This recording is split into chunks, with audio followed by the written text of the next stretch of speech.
कुछ ऐसे दिन होते हैं जब शुभ काम नहीं होते हैं और इन दिनों को मांगलिक किसी भी रूप में नहीं माना जाता है।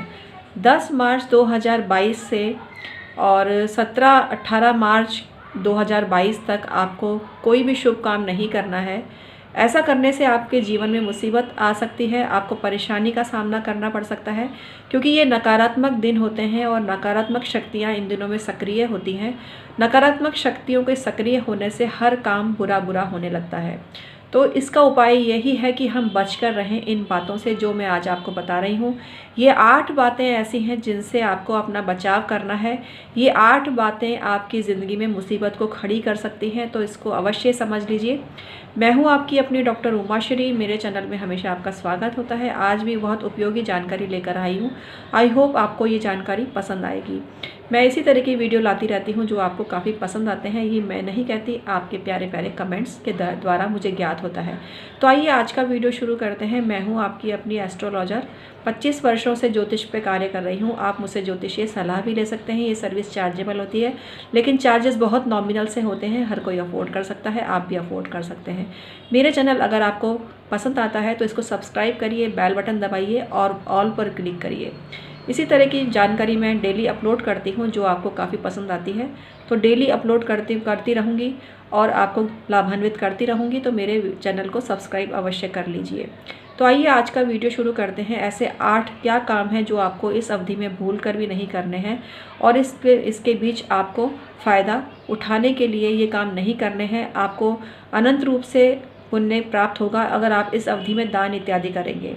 दान इत्यादि करने से आपको शुभ फल की प्राप्ति हो सकती है। दान का विधान बहुत शुभ माना गया है और दान के लिए कोई मुहूर्त भी नहीं होता। किसी भी वक्त कोई भी व्यक्ति दान कर सकता है। तो जितनी ज़्यादा संख्या में आप दान करेंगे उतना ही बेनिफिट आपको होगा।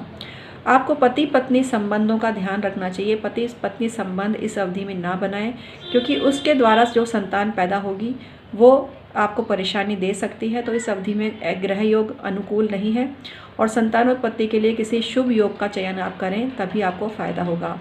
इस अवधि में आपको कलह नहीं करना चाहिए। जिस घर में कलह होता है उस घर में माँ लक्ष्मी व्याप्त नहीं हो पाती, लक्ष्मी तत्व व्याप्त नहीं हो पाता और पलायन कर जाता है उस घर से।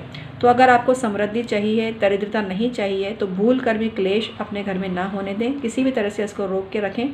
वैसे तो क्लेश घर में होना ही नहीं चाहिए और किसी भी तरह से इसको रोकने की कोशिश आपको करनी चाहिए, लेकिन इन दिनों में तो क्लेश भूल कर भी ना करें। और क्लेश और लड़ाई झगड़ा करने से आपको बहुत सारी मुसीबतें झेलनी पड़ सकती है। इस अवधि में किसी से भी ईर्ष्या ना करें। किसी से भी आप ईर्ष्या करते हैं तो आप अपने ही लिए मुसीबत मोल लेते हैं, क्योंकि ईर्ष्या नेगेटिव भावना है और नेगेटिव भावना को आपको घर नहीं करना चाहिए। नेगेटिव भावना से आपको दूर ही रहना चाहिए। इस अवधि में कोई भी आपको आवाज़ देता है पीछे से तो आपको जवाब नहीं देना है। इससे भी आपको बचना है और ये 8 कामों की ऐसी श्रेणी में आता है जो आपको जानना बहुत ज़रूरी है। तो कोई भी पीछे से आपको आवाज़ देता है तो आपको जवाब नहीं देना है और अपने घर की ओर उन्मुख हो जाना है। कोई भी आपको वस्त्र देता है तो वो वस्त्र आपको नहीं लेने चाहिए। वस्त्र का दान ना लेवें। वस्त्र का दान आपके लिए मुसीबत को देने वाला साबित हो सकता है, क्योंकि पुराने वस्त्र इस अवधि में बहुत लोग निकालते हैं और नए ही जैसे करके दे देते हैं कि लेने वाला नहीं जान पाता है ये वस्त्र पुराने हैं या नए। कुल मिला के आपको किसी को भी अपने वस्त्र ना तो देने हैं। होली के ऊपर अगर आपने जिन वस्त्रों को खेलकर होली खेली है, उन वस्त्रों को भी आपकी कोई खास प्रक्रिया होती है, उसमें कट लगाया जाता है, उसको धोकर दिया जाता है, तो अलग विधान है। लेकिन अपने कपड़े ना तो किसी को देने हैं और किसी के भी कपड़े आपको नहीं लेने हैं। कोई अगर आपको अपना रुमाल देने को कहे तो आपको नहीं देना है। अपना रुमाल भी किसी को नहीं देवें और किसी का भी रुमाल आप ना लेवें। कोई सफ़ेद चीज़ आपको भोजन में या खाने में देता है, मीठी चीज़, तो भी आपको नहीं खानी है और उसको लेकर कहीं और रख देना है और या मना कर देना है। किसी के भी द्वारा काला जूता आपको किसी भी तरीके से नहीं लेना चाहिए। इससे आपकी बर्बादी शुरू हो सकती है। कोई उड़द की बनी हुई कंगन या इमरती आपको दे तो नहीं लेवें।